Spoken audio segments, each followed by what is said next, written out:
Hello, I'm Sharon Tapper, and I'm the Executive Director of the Music Managers Forum US, the MMF-US. It's great for you to be here today. If you're new, welcome. And if you've participated before, welcome back. If you are less familiar with us, here's a little background on who we are. We were established in 1993. We're the leading trade organization for artist managers and self-managed artists in the US. And we are a registered 501c6 non-for-profit organization that relies on the support of members and the generosity of our sponsors to provide the programming that we do. We endeavor to serve the needs of our managers and their artists and provide them with information in the form of webinars, such as today's, networking opportunities in the form of our summits that take place nationwide. We have 3 coming up early in the new year. They're going to be in Miami, in Austin, and New York.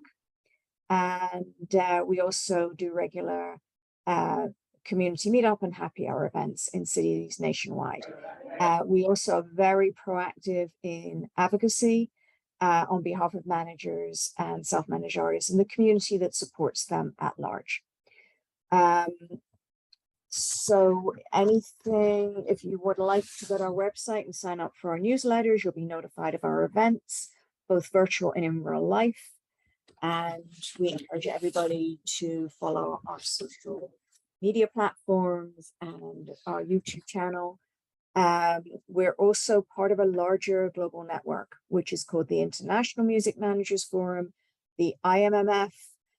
They represent music manager forums in more than 60 countries around the world, throughout Europe, Latin America, Asia Pacific, Africa, and it enables us to connect artist managers with business opportunities globally via that network. 2022 has been a really busy year for us, and I'm pleased to share with you all that we've recently appointed Matthew Lamones to chair our Miami chapter. Matthew has an extensive background in music tech, policy, labels, and we're delighted that he can join us here today. Matthew. Sharon, thank you so much for that introduction. Hello, everybody, and welcome to today's webinar. I'd like to thank Sharon and Nita so much for entrusting me with such a wonderful role, for such a wonderful organization to see the growth and all the advocacy and education that is yet to be done here in Miami and the music industry as a whole. As you know, so much of the consumption of the genres that we see today on the charts and streaming platforms and so forth come from Miami. A lot of it is the Latin music industry, so it's an honor for me to lead this and to continue doing that for such a great organization, and excited to hear what Jeanette and Stephanie can share with us today and all the wisdom that they can impart upon us. And we hope you guys join us for more of these webinars and our very first summit coming up next year here in Miami that we're very much looking forward to. So again, thank you so much, Sharon. Thank you, Matthew. So during the pandemic, this webinar series called Perspectives was created. Its aim is to bring voices, ideas from a variety of genres, races, ethnicities, backgrounds, and identities from all aspects of the industry. Today is our 3rd episode from this series, and we're thrilled to include 2 powerhouse women within the industry. Janet Veros is VP of Corporate Marketing for Symphonic Distribution and has been at the core of establishing Symphonic as a leading independent music distributor. She's been included within Billboard's Indie Power Plays list, both in 2021 and 2022. Jeanette was also awarded Wonder Woman in Latin music by the LAMC and Amazon Music. We also are delighted to include Stephanie Santiago Rolon, who is the founder and CEO of Elevated Music Industries.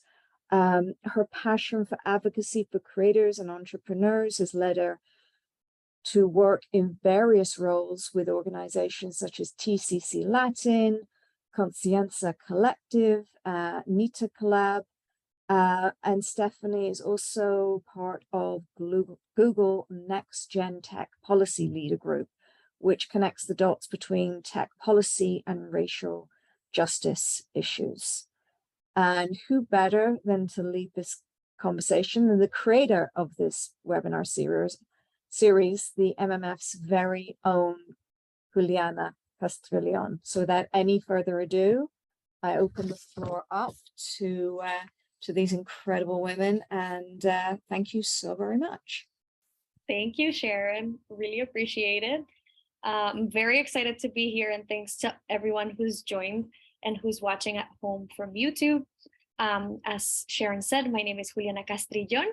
I am the Diversity, Equity, and Inclusion Representative for Music Managers Forum US. And I started this series last year with MMF so that we could highlight amazing people that are doing great things in the music industry. And we could have a conversation, an open, safe space type of conversation. So I'm very excited to have Jeanette here and Stephanie. And I think we could jump right in, and then we'll have some question, like a Q&A session in the end.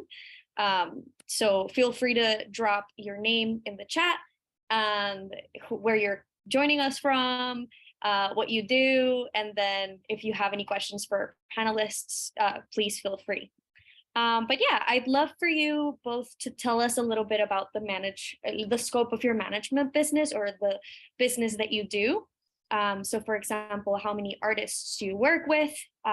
What is some of the latest projects you've done? What are you excited about? Tell us a little bit about what you do. If you want Jeanette to start off. Hi there, everyone. And first of all, thank you so much, obviously, for offering these opportunities, for everybody and for us. So like I know you've mentioned, I'm Jeanette Berrios. I'm the VP of Corporate Marketing for Symphonic Distribution. And for those of you that perhaps haven't learned about Symphonic, we're essentially a music distributor and music marketing company. And, we've been established since 2006. So last year we celebrated our 15th anniversary there. And, essentially we have at least like two different types of business models. So we have one that's called partner, that essentially we're kind of like a little bit more, hands-on with those specific projects. We help them a lot with like anything that has to do with like marketing of the projects, development of the artists and such. We recently, as of probably about a month ago, we launched a new plan that's called Symphonic Starter, which is a little bit more like a DIY model. That's like on a subscription, basically like a annual subscription that folks get to essentially kind of use all of our tools and tech and our customer service, which we're, really known for that as well, for being really quick. And those, it doesn't have the, still like, let's say like the marketing push behind it, but they still get to use the tech, it's something that we're constantly working on. In terms of let's say like the amount of, we've actually distributed almost about 2 million songs. And a lot of that is comprised of like our record label clients, artists. We work with a lot of managers as well, that bring their projects on board. Throughout this year, some of the projects that we worked on have been like Cypress Hill, Method Man, Robin Thicke, Imogen Heap, and a few more. And then in terms of like things that we're excited about, in the past few years, we've actually expanded to, obviously expand a little bit more our footprint in Latin America, in Bogota, Mexico, now a little bit more Argentina, and then also Brazil. So we're really excited about the possibilities of what that can encompass, because we recently did a producer camp that we combine producers from Dominican Republic and Brazil. So I think we're trying to do that a little bit more, because we have, we have this community. So trying to find creative ways in which that we can connect, all these people together. So that's kind of like, at least like some of the things that we're like most excited about, being able to be a bridge, between all these artists. Absolutely. Yeah, it's a wonderful platform. And it's truly just useful. And I feel like, yeah, the customer service for sure is one of the things that I feel is obviously highlighted here and there with Symphonic. So that is really exciting too, that you're expanding to Latin America. Yeah. But yeah, thank you so much for sharing that. Stephanie, do you want to tell us a little bit about your business? So my name is Stephanie Santiago Rolón, de Corozal, Puerto Rico, middle of the island. So I've been basically doing this whole management thing, right? And just really with that like deep passion for artist development. I feel like one of my like main right, like my main goal is for artists to genuinely like not just find themselves but also personally, but also find themselves within what makes sense within, right, like the industry and what the industry's missing as well. My motto within Elevated is elevate the creator in you. And I feel like that's one of the things that for me, because I feel like part of management, being able to like really, we have a tu a tu type business, you know what I mean? Like we're dealing with the artist in a very personal, right, in a very personal level. We're dealing with the artist with right, with their struggles, with their some of them are beginning in those developing stages. Others are in the more established, but you know, we have their careers type thing in our hands. So for me and my right, my business model, that personable moment, that real life, you know, like I understand and I get down type thing, like with the artist or with the producer. That's like my main thing. And I feel like something that sets me, you know, like apart from like, I guess like the traditional way of doing things sometimes, you know. And I feel like that's one of my most important goals, is to make sure that the artist is in that sense of space where they can really genuinely like feel like that they're being heard throughout their career. We're dealing with their life, we're dealing with their, you know, the generations to come and their legacy. So that's something that for me is really important. I'm always excited about all my projects. I'm very passionate about all my projects.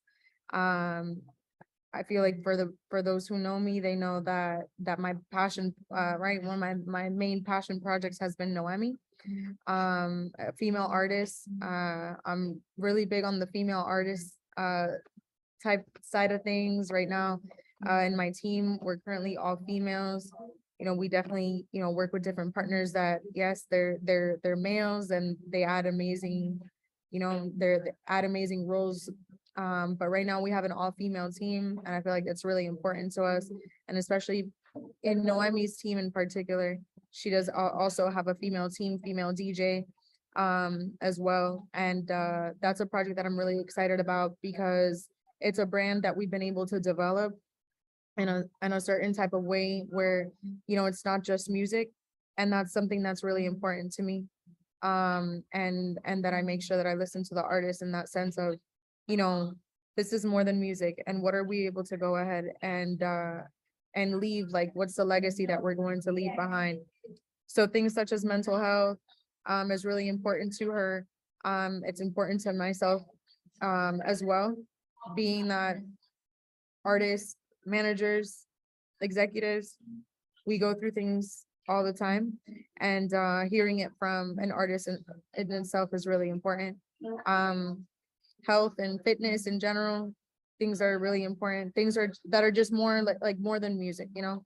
So those are some really like exciting things that I'm, you know, really looking forward to next year, to really also develop the label side of the business as well, and just be able to offer something different from a female perspective, which, you know, in an industry that's mainly dominated by men, changing the narrative, you know, and just really the perspective, not coming from like a certain movement of like no men allowed, because that's not it either. We need balance. But I feel like coming from like a female perspective within like the label industry side, and just be able to really show like a certain type of independence with, you know, a female ran label. I think that's something that's, I'm really excited for next year to be able to really go off with that. Awesome. That is so cool. That is amazing. I am such a big fan of women leadership too, and you know, female artists empowering women in the industry, especially because it is such you know, a male driven industry that we're in, and I think we're making strides and progress towards it. But it's exciting to know that managers are also working towards that with their artists. So thank you for your work. Yeah, and I just like to get a little bit of your, like, kind of like pick your brains a little bit and hear from your standpoint, from your businesses, what are some of the strongest or like growth strategies that you have in mind for 2023, just to give some inspiration to the viewers today. Maybe Stephanie, you can start us off with this question, if that's okay, if you're okay with that. So as far as growth strategies, I feel like, you know, throughout these, I'm young, like I'm 31, I'm about to be 32 now in January. And coming from like, I guess like a different perspective as far as like growing up in a different place from where the usual, right, like music comes out of. I feel like it's given me a different perspective to how I want to like scale, like what I want to do. And I genuinely believe in growth, like genuine and full on growth. I'm sorry for the noise, guys. I genuinely believe in like full on growth on just the collaboration side of things. Really, you know, go off with more events that are more like driven to collaboration with different countries, and not just focus on Puerto Rico all the time, if that makes sense. I'm from Puerto Absolutely. Rico. I love my people, and I feel like we can definitely scale it like to, you know, to other places as well, and bring, you know, what we can in Puerto Rico to like, you know, places such as República Dominicana, which need that education. You know, places such as Colombia. You know, these are things that I feel like, you know, the education side of things, which I'm really passionate about too, is, and it's something that's highly needed within the industry. I think that's one of the, like the main, really like one of the main ways that I plan on doing more of like the growth side of things. And really being able to scout talent in those places that need help and need that more of like the education side of the business. All while also understanding that there's new things coming all the time, and also making sure that, you know, we're in the know of new and innovative things within technology, and being able to share, because without collaboration, without sharing knowledge, like nos quedamos en el mismo sitio, right? So Absolutely. Yeah, definitely. Jeanette, what do you think? What are some growth strategies that you're looking at for 2023? Yeah, it's interesting. You know, obviously like small world, but you know, obviously I'm also from Puerto Rico too, as well. And so it's interesting just to hear, you know, Stephanie also is like, you know, we're here repping. Who would have thought, you know, like little did we know that we'd be here, you know. But I think like for us, you know, it's like a combination, because obviously as a distributor, you know, we're gonna have, let's say, like, you know, specific, you know, strategies for when it comes to like our tech, because essentially, you know, we have this dashboard that we're always trying to, you know, provide as relevant tools as possible. Being able to give, you know, like, let's say, take all this data that all these DSPs are giving us, or, you know, just data in general that artists get, in order for them to digest it and be able to make better business decisions, and still offering services that are relevant, you know, to the industry. So that's something that's going to be always an ongoing, you know, on that side. And then very similar to what Stephanie was talking about, we also have a really big focus on education, for sure. We always, we have a blog that we're constantly updating on a weekly basis, curated content that we create in-house. So when it comes to that, like we're still going to be having a bigger focus on education. Events are also going to be pretty important to us. We've been doing a couple of events that are called Creative Connections. We hosted them in a couple of cities. And typically we try to, essentially kind of like invite not only our clients, but then what we see are the needs for those specific communities, like within the artist community. We hosted some in Puerto Rico coincidentally.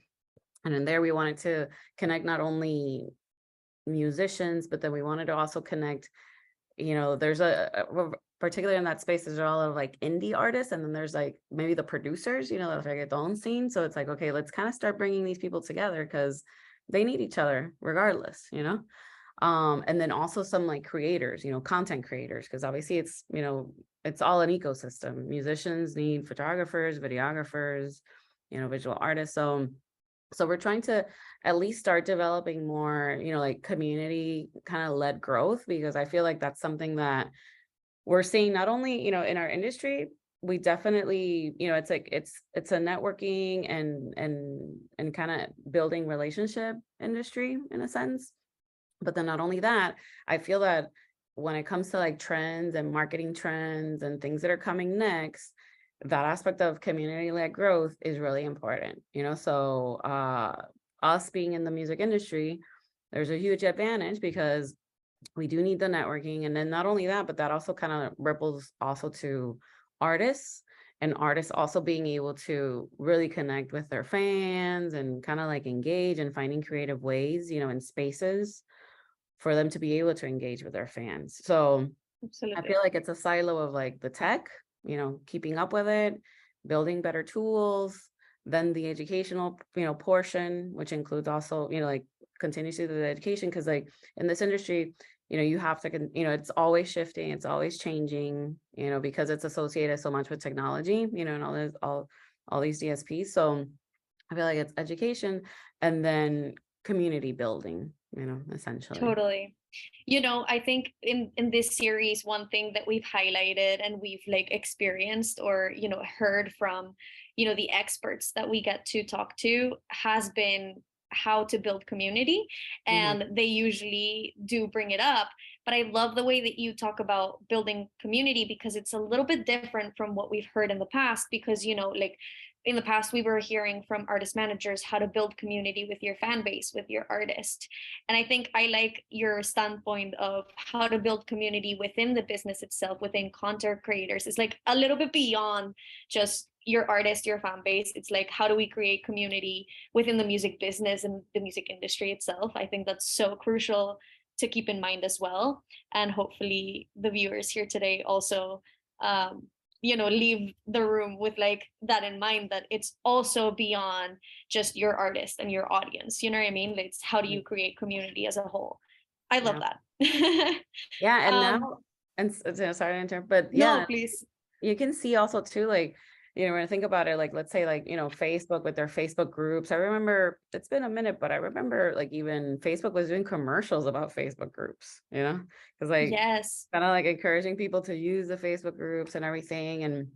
And now also with like, even as far reach as it might seem, but even now, this whole like NFTs and Web3 world, like that's almost quasi, like tapping into a creative way of artists being able to really engage with their community, and then like that community kind of being your investor in a sense, 100%. So so in a sense, like I feel like there's a gravitation into that, like all these like like Pantheon and maybe even YouTube, that having like YouTube has a couple of little tools in there for you to really like connect with your like your subscribers, because it's important to find creative ways, because obviously through the DSPs you don't get access to who your fans are, absolutely. like you can't connect with those people, so it's important to tap into those.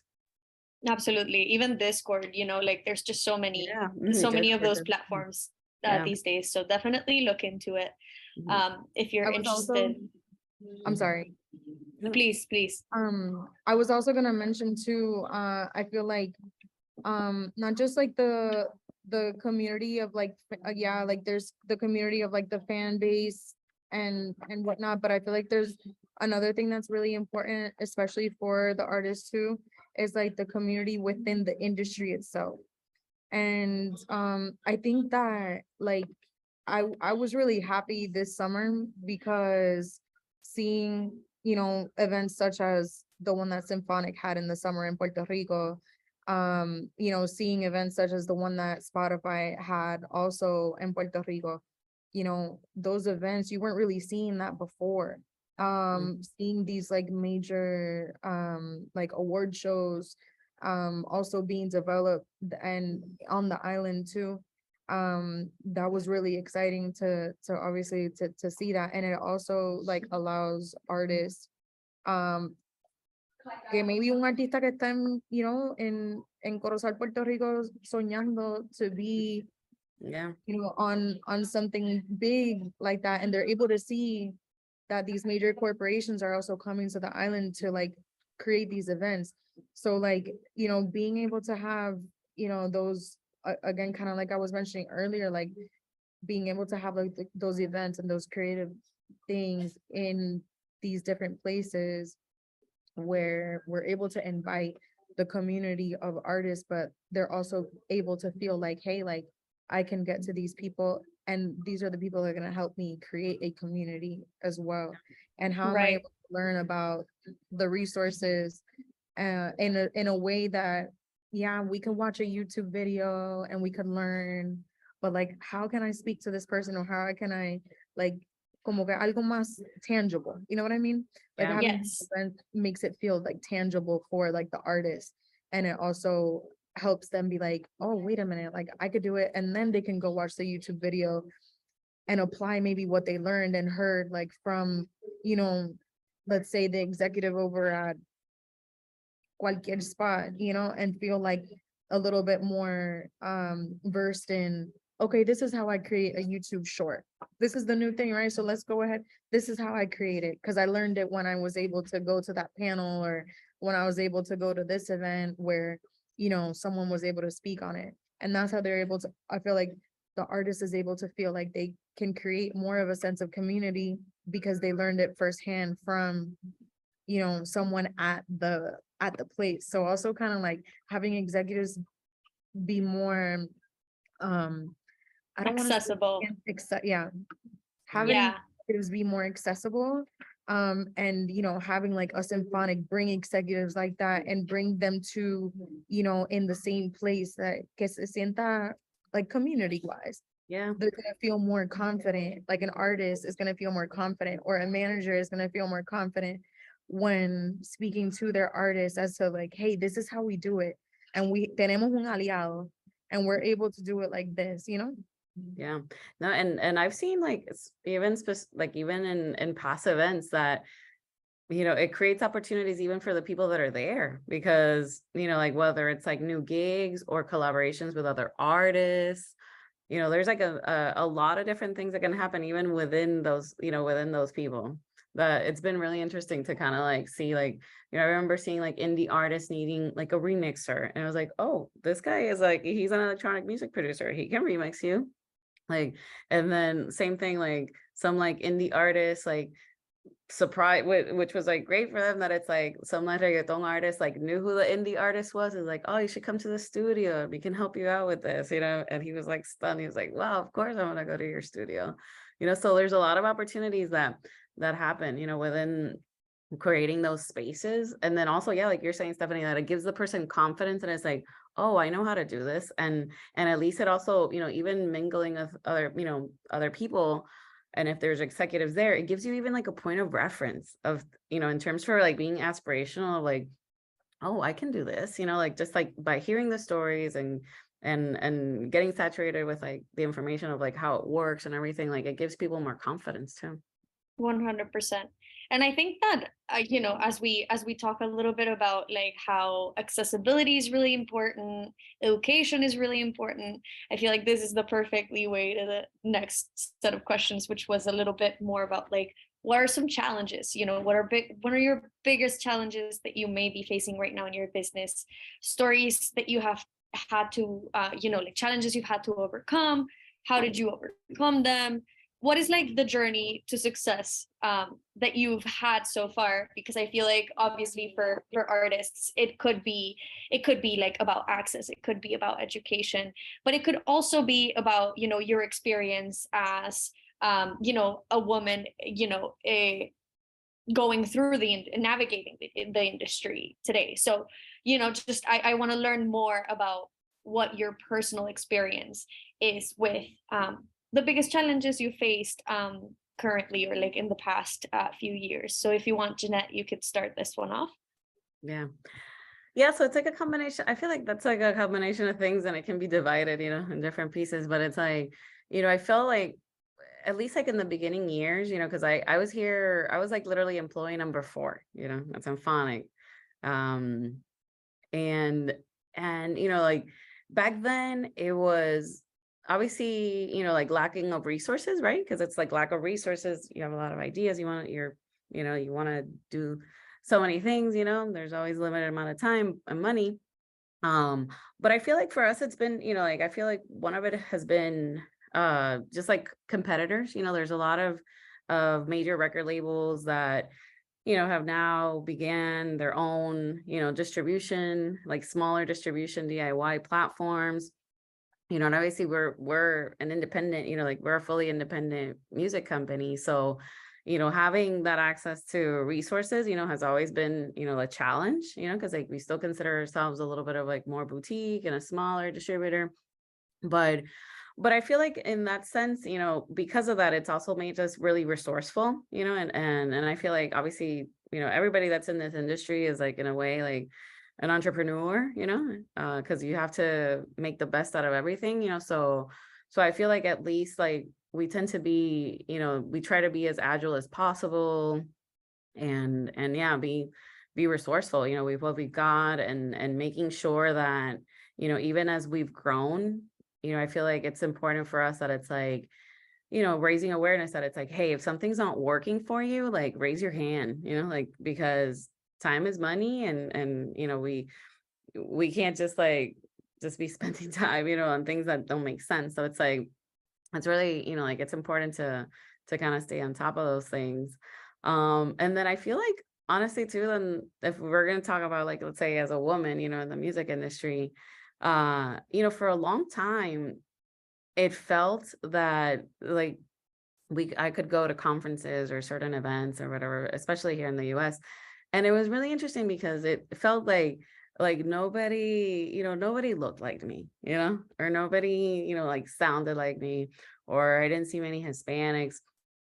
And at one point, sometimes when you enter those spaces, it's like, it makes you feel a little bit uncomfortable. At least like to me, it made me feel uncomfortable, and I've had times, that I remember, this is like my biggest war story, but I literally was in an event, and it was like a 2 a.m.'s indie week, and it was like a few of us, like it was all men, like a few of us. I was like maybe like 4 or 5 of us, and one of the persons that I'm talking to says like, oh, this guy's like a big wig, let's say hi, and because he knew him, and that gentleman started saying hi to, like, shaking everybody's hand, and when it came my turn, he skipped me and went to the other person.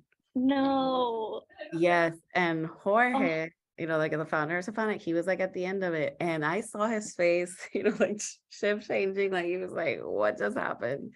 And he stopped the person, and he's like, excuse me, this is Jeanette, like from So it's been like smaller things like that, but I feel like as we've grown, at least like as we've grown, and then also the Latin genre has grown, like grown as well. Like I feel like now, things have changed a little bit, because it's like, oh, now we have to listen. Let's see what they have to say, because, it's an important market, so Absolutely. I feel like that has helped, in a sense. And obviously, having more years of experience in the industry and everything, but yeah, it has its challenges. It has its challenges, as a Latina in the US, and it has its challenges in Latin America as being a woman, because 100%.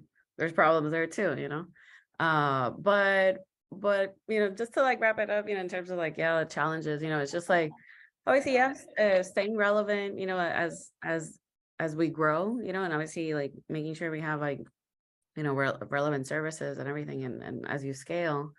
But yeah, I feel like with every challenge, there's obviously opportunities, like we, last year, no, actually this year, I'm sorry, it's like the years now are like all meshed, but we started a women's mentorship program. Also Oh, because we that's wonderful. the opportunity of like, hey, we, like we were looking for a mentorship program, and there's like limited amounts, so we're like, let's just build it ourselves. And between 3 gals here in the office, we made the mentorship program. I was really amazed too by the outpour of women wanting to mentor, because that's beautiful too, to see like, women wanting to help other women. And we were able to match 164 mentees, so Wow, that's incredible. yeah. Congratulations. Yeah, no, we were really excited about that. So yeah, so it's like when there's challenges, like, yeah, like it just leads to the opportunity to maybe create something out of it, and if you don't Yeah. see it, then let's do it. Let's figure it out. Right. The challenges inspired a solution that, is not only like helping you, but, helping the community at large. And I think that that's the biggest part about facing these challenges, right? Is like being resourceful, as you said. So yeah, that's very valuable. And thank you so much for sharing that and sharing your experience, because I know it's not easy. And hopefully that doesn't happen to you again. All right. Oh, yeah. But yes, I'm glad that like now you're able through your experience to also support and inspire other people that have a similar background than you, and hopefully like viewers today will also feel inspired to do that within their communities and their businesses, because that's the goal of this whole series. Stephanie, do you want to share a little bit about your challenges you faced? Yeah, so I was smiling because in the beginning, like when she was saying that, like I definitely have been through that. My setting has been more in the studio setting. And so being in the studio setting, obviously 9 times out of 10, I'm the only female. If I'm with Noemi, then obviously it's just me and her. And sometimes when we pull up somewhere and it's like some, a place that's new, they maybe think that I'm Noemi's friend, like, oh, that's her friend or that's her girl. Yeah. And it's gotten to the point as well where I've had that experience of the handshake to everybody, or the dap up to everybody, and then I'm definitely skipped. And it's been in situations where they come and they're new and they come to work with her and they're like, oh, you're the manager. Like, yeah. And it's like I don't know what's the mold, right? Like, what is the mold of a manager? What are we supposed to look like? Like we have to look a certain type of way. And I feel like that has been like one of like a main challenge, or that we're like, it's like as if we're not usually seen in the studio setting, but it's like, why? But then that's where different solutions to that is, let's hire a female engineer, let's hire a female producer to be in the room as well, let's hire una compositora, like a female writer. Bringing those elements in there is really important. But also I like to bring my team into the situation too, like, let's live the studio process together as well, because I feel like when people are able to see female, all like a whole female team, or anything like that in the studio, it's another sense of respect as well. And then people will be like, wow, like I respect you guys, like you guys are really like doing this. And I was like, I mean, the same way that you would maybe feel like that and don't even have to give it up to like the boys, like, but I get it, I respect it, thank you so much, I appreciate it, you feel me? Yeah. But I feel like at the same time, like people see it like as if it's like this huge accomplishment, like as if like we're in the same playing field. 100%. And so I feel like just I love organizations such as like Girls Make Beats, that they influence young producers and young female engineers and young female DJs, right, to be more in that studio setting, you know, to be more in that setting of where really like things happen. And 9 times out of 10, like I said, it's all guys in the studio, like really like a 9.5 out of 10, like let's be real. Yeah. Another thing another challenge for me has been really like, I feel like in the instances or like the places that I've been when I was at Univision, yo era la nena, the young one and whatever. Okay, cool. Telemundo, la nena.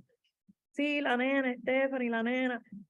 I was like 23, like 22 years old in like these settings. And I mean, I loved it. I was learning so much and I was like really like, you know, genuinely like taking all of this in, all these resources in, and also like taking in the knowledge.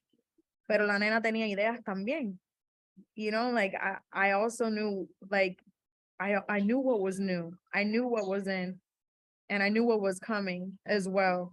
And I was, you know, one of the ones that while at the station, I'm like, "El reggaeton viene fuerte, like it's coming crazy, like we gotta go out, you know, at the events, like we have to bring like, you know, let's start bringing Jody, you know, when Jody started his solo career, you know, and he was doing his thing. I'm like, we need to book him. We need to book him. Like, he just came up, like, and I'm over here, like, literally, like, como dicen los de Neon 16, a kid that grew up on reggaeton, like, literally over here, like, going off with my 12-year-old heart, you know, like, guys, like, it's coming heavy.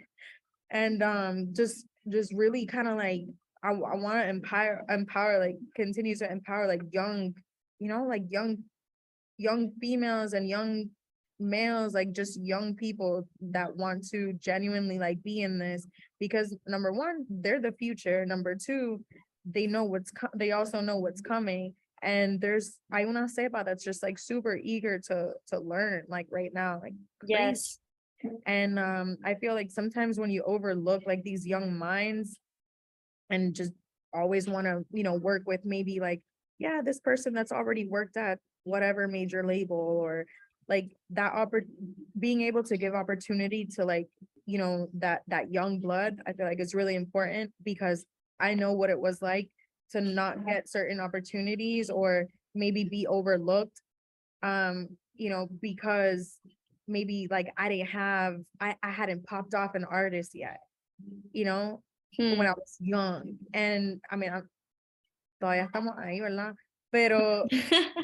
Pero, you know, I mean, I feel like right now, having obviously like, yeah, work speak for you, but also being able to like mentor like young females and mentor, you know, like that young community and that young generation, that like, hey, like you guys can genuinely, you can do this too, and you have ideas and they're valid. Like, I feel like that 100%. there is really important for me, and something that also, like, for me, I really want to continue, because there's like los años siguen pasando, like, you know, we keep on growing, and we keep on seeing like new people graduate, and we see new people trying to figure out what they want to do. And I want to continue giving opportunities to young female entrepreneurs, and like, you know, just young females that genuinely, and just males as well. Like I said, I'm not over here like championing just for females, but just young people, you know, that genuinely want to continue and evolving it in that. So I feel like that was like one of my challenges, but I genuinely want to continue, you know, providing that space and that opportunity for that. You know, we have a young female 100%. team, and I think that, you know, through that, it's only going to, you know, and being able to bring her in certain experiences, like it's only going to be able to like develop this like monster in her. You know what I mean? And like that, Absolutely. I think that's really, really important. And Truly. as far as like, you know, other challenges per se. I think that as females, we're like solution-based people. Oh, totally. You know, we make it happen and we're gonna find a solution to it. And it's like gonna be a challenge for like a little bit, but we're gonna go off and find a solution to it. So I feel like sometimes when the focus is so much on like las mujeres en la industria and like, okay, I get it, you know, that's cool. But I feel like if we continue to shine that light on like what are the issues in the music industry with females, like if we continue to shine that light every year and not even give like solution-based things, like we could talk about our problems every day and like all day long.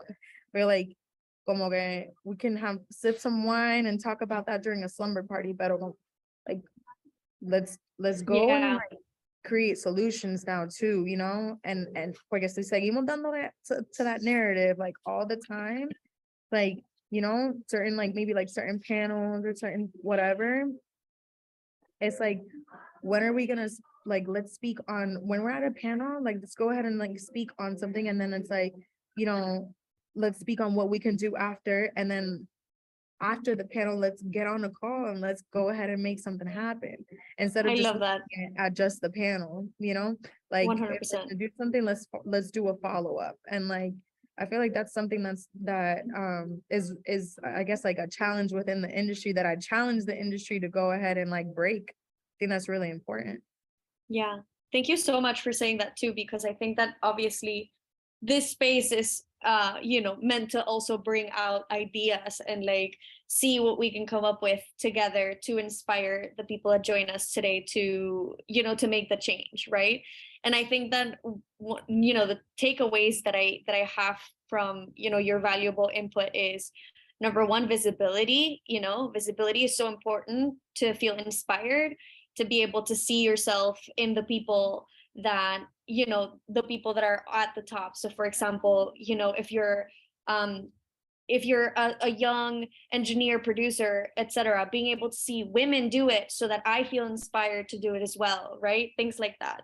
Visibility is really important. I hear the other takeaway is taking action. If you're in a team, you're a leader in a team, look at young blood, look at breaking the age gap, because it's so common too in the music management community to kind of like go with whoever has the most experience in years, but in the age of technology that we're in, maybe years don't translate to like marketing ideas, because young blood knows TikTok, or so being able to be able to identify, if I'm in a position of power and I'm in a position of leadership in my team, in my artist team, how can I invite people who may be bringing crazy and like valuable ideas to my team to not only benefit myself, but to benefit the community and to inspire a more open music industry, and to make sure that everybody feels included, safe, respected, and represented, right? So I love everything you said. I think it's really important to think in action as well, and not just complain, because it's really not about complaining. And I think Latina women are really good at like identifying issues, but then also acting upon it, because I echo what Jeanette said too, is like resourcefulness. I feel like we always find solutions. We're always finding a challenge is an inspiration. I think this is such a cultural thing, like, at least like I am Colombian, but like I feel like you face a challenge, you figure out how to solve the issue, because it's the inspiration, and like resilience is such a big thing in the Latin community as well. And I hope that, it's something that the music industry is inspired by in general, whether you're Latina or not, or whether you're Hispanic or not, But yeah, now that we're kind of like running out of time, I think maybe we could talk a little bit, like close things off with a big takeaway. What is one piece of advice that you would give to our listeners today and our viewers today? What would you give managers, self-managed artists, entrepreneurs? What would you say to them in terms of, career, in terms of personal, leadership and business, what is something that you think could inspire action in our audience today? Jeanette, do you want to start? Sure, sure. Awesome. So I feel like with biggest thing that I always kind of preach is just like, this is an industry of like you have to always be on top of what's going on next. So it's like, have an open mind of like constant education, like learning what's going on. Not only, it's important too in the music industry itself.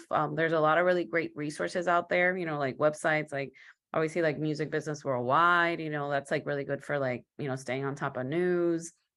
And then different blogs and publications for education, like Symphonic, we have obviously I sound biased, but we have a really good one that we're always staying on top of. I also love a lot, when it comes to like, let's say like now we know that like TikTok and Instagram are like, great tools for promoting. There's a blog called later.com, like later.com, the company later.com has a blog, and they have great resources on TikTok and Instagram, to like for ideas or things that are trending on those platforms and how to kind of maximize the reach. So I feel like education is really important. I feel like always also being humble, it's important to be humble, and because you have to be patient, there's always those like little, I know like those little quotes that say like more, more honey, like honey gets more flies than this, or like those little quotes, but it's like it's true. It's like you never know who you're going to be talking to in a way. So yeah, like obviously you're always going to be networking, and perhaps like even reaching out to distributors like us, whenever you need help. So I feel like you get more done if you're nicer than coming at it from a different perspective. So I always I always recommend that, and staying consistent. This is this takes time, like even an overnight success literally has probably been doing this for many years. So super important to stay up on top of like what the industry is going, like doing and going, like going at. And yeah, like you have to master your craft, obviously. And that, that might mean, yeah, like at least at the beginning, you might have to, have some sacrifices because maybe you don't have as many resources, but yeah, but, at least being consistent and at least what you do. So you don't over compromise, that means from commitments to even social media strategy, like you gotta, like understand that there's steps, to take. So yeah, so having that consistency and that patience, and develop a team little by little, like perhaps you can have like start with like maybe somebody that can help you out with your social media. That tends to be like typically maybe somebody that's a fan of yours, or maybe a friend, like like just starting little by little, of like starting to build that team. So then there's something that you can actually develop and grow, and be able to offer. Totally. Mhm. And the last thing that I always say, it has to do with consistency. And this one I did steal it from a little calendar thing, but it said that a drop of water every day makes a hole in a stone. So it's like little by little, you just have to keep at it every day. But Thank yeah, you so that's much pretty for that advice. That is really inspiring, in my opinion. And I agree, keeping at it, because it's so easy to feel overwhelmed in the industry and not seeing results right away, Mhm. but it is a matter of effort and time and not giving up. Yeah. Stephanie, do you have any advice for our audience today? Yeah, so for managers that are starting off, I feel like one of the things for me has really been wanting it more than the artist. I feel like in the beginning we're super like excited and super passionate about different projects. And then, maybe there's like in certain moments where you feel like, you're wanting it more than them, or you wish that they would do more, you wish that they would do this or that. feel like that was, that's been like one of the challenges, right? That and just advice that I would give a manager starting off is like, you can't want it more than the artist. I feel like when you have that artist that even pushes you, you have that artist that, is listening and is down to, to just genuinely like do everything and anything in their power to make it happen. That's when you feel at your best too, to like just really go off and help that person, right? So really just like don't want it more than the artist or the producer that or the creative that you're working with. And I learned that in the beginning, like and and uh and I feel like you're consistently learning that, because when you see sometimes like when you see an or someone that you genuinely believe in and genuinely like you see the talent, you're like, yeah, come on, let's go. But if the person doesn't see it, son otros 20 pesos, right?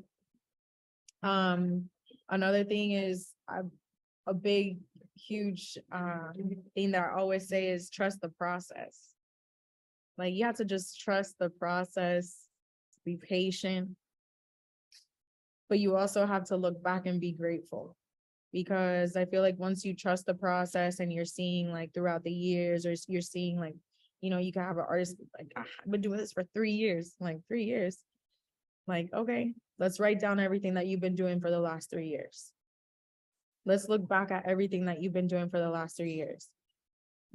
Look at all of these highlights, look at all of these things, like look at, in moments where Mama decir nobody was doing anything. Like, look what you were on. Like, look what you were ahead. Like, look what we were doing in this year, so that in 2 years later, look what happened. So it's like trusting that process, because sometimes, maybe like, for example, like with Noemi, Lo de Brava salió, that was in 2018 that we did that. And then it wasn't until 2 years later, almost 3 years later, that everything came to fruition. And it's one of those things where it's like, you just have to trust the process, and you have to like, en su tiempo it's gonna come. I feel like also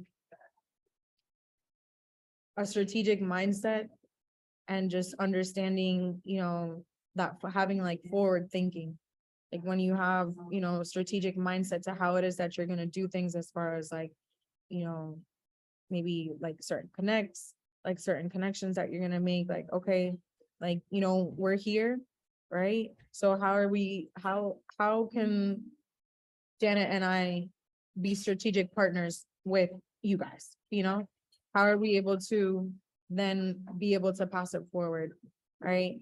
And then also thinking about yourself as part of the team too, like, so that way your team feels like that connection. It's kind of like that boss leader mentality.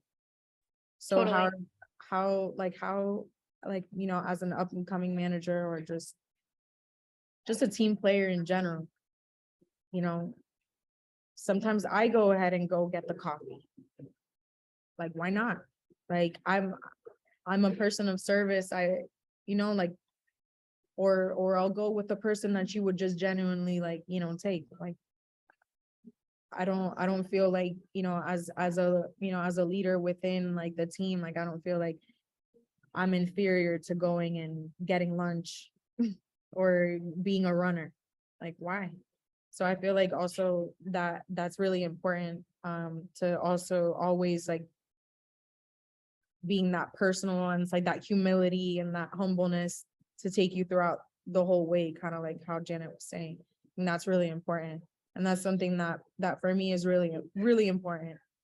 Like, yo le bajo la guardia a los artistas like más rápido. I'm like, no, don't be thinking that you're over here, Mr. No. Like, we're all human, and we're all, you gotta like Absolutely. speak real to your people all the time. Que no se le suba lo humo, because you don't, we can't have that. I feel like that's something that's really, really important. Like, always keeping it real, and always, making sure that everybody's in the same like playing field. I think it's really, really important. That is wonderful. Thank you so much for both of your advice today. I don't know if you have the time. We did receive one question in the Q&A, one final question. If you'd like to answer it, it's an open question for any one of us. And they asked, from your perspective, what do you think the industry is going to look like within the next 5 years? And I think this is a great question to answer. So if Jeanette, maybe you want to give us a little bit of insight if you have some time before we wrap things up. Yeah. It's interesting because sometimes I think it's like in 5 years, like the music industry moves so quickly that even what we think is gonna happen in 5 years might not even happen. But I suspect that user generated content is going to grow even more rapidly, because now we've seen it with TikTok, and the success that artists are having there. And now, obviously, Facebook and Instagram are also allowing for also, music to be content to be created with, like music and such. So I feel like that's where I see a lot of monetization, like people maximizing on user generated content. At 100%. And obviously, yeah, all this Web3 stuff is growing as well. So I feel like there's also going to be a lot of monetization there because, a lot of these spaces now, even like, let's say you go to events or such in the metaverse or, like Web3 stuff like that, there's going to be curation of music in those spaces. So almost like sync licensing, for those spaces. So, but I feel like that's more even a little bit past 5 years, like, where we'll see, like. We'll see how fast it grows. Yeah, that there could potentially be more monetization there. But that's like initially what I personally, think about. Yeah, that's great. I agree with you for sure. And Stephanie, I don't know if you have any other predictions. I feel like we're entering a really like fun space right now. You're seeing more like obviously producers taking the role of, really creating their own. Right. So obviously, we have Tiny that has obviously done his thing throughout the last couple of years. And it's given, that light again to producers and DJs to be like, hold up, like I want to also curate my music and I want to also, put together artists. So a lot more, I would say, like producers as executive producers in general, but also producers that can also rap. Absolutely. Producers that have been doing like the mumble rapping on top of the tracks while they're in the studio for a lot of artists, that they have their own flow. And I feel like that is going to be coming more to light as well. And I'm thinking more in like, the artist side of things. I feel like the lines of just like, no, you're just a producer, and then the lines of like, no, you're just an artist, like that's just gonna start breaking and consistently and, respecting the artist more in like, let's say like the production side of things. Artists are gonna command a little bit more like direction within the studio. And just like understanding that also it's interesting because we're continuing to be melting pots everywhere. Like it's not just like, oh, New York is such a melting pot. No, it's like everywhere, right? And so I feel like the essence of creating melting pots within different like places around the world, I feel like that's something that also is going to bring a conglomerate of genres where like it's not going to be like just this genre or just this genre. It's going to be more of like a union of genres, and that's going to be making it really fun for spaces such as what Janet does, because it's a right now there's like a conglomerate of genres being put together. I mean, you know, we heard the single last night of like Arcangel and Bad Bunny. That's a conglomerate of genres right there. Like, who do you pitch that to? You know, it's like, well, you got to pitch it to a couple different, just, you know, people, you know? So that, I feel like once that continues, and I'm a big preacher of the diaspora. Like, you know, I'm a child of the diaspora. Like, I was born in Puerto Rico, but I grew up in Winter Park, Florida. Like, you know, it's completely different. And so more of that bilingualness coming into music, and also just a mixture of languages. Because who said that you can't do two? I heard a song the other day of 3 languages, you know, and it sounded fire. Like, she went off. Yes, And it was a female rapper. She went off. that is so Um, cool. Yeah. So I feel like just, you know, owning up to that melting pot of who we are. It's not just one race anymore. It's not just one genre anymore.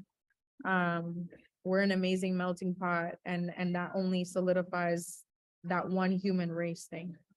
Yes, I agree with you. And I think I was gonna say kind of like the same thing, that now with the rise of Latin music as like becoming more pop and like breaking through into the American, like being pop in the American music industry and having more of a presence, I think that Latin music is not gonna be the only type of music that will do that breakthrough.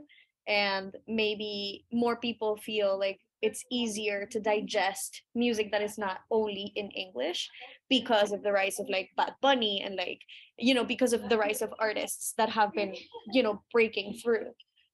So I think that it's gonna be a lot of that combination of cultures, combination of genres, combination of languages, and I'm really excited about that. I really hope that that actually happens, because, you know, I'm a native Spanish speaker.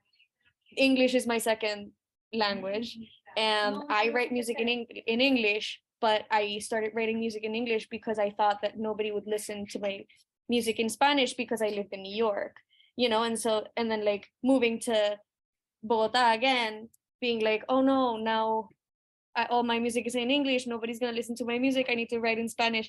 I feel like that's gonna start going away with all of this, you know, new inspiration of like combining. And I hope it does, because at the end of the day, we're all citizens of the world, and the music industry is it's global, you know. So I'm excited to see that, and hopefully it does do that. But thank you so much, Jeanette and Stephanie, for joining me today. And thank you to everyone in MMF-US and everybody who joined. I really loved our conversation, and I'm so happy we got to talk. And of course, if you're watching from home from YouTube, feel free to drop questions in the comments. We'll do our best to answer as well over there. And yeah, thank you so much. I'm very grateful.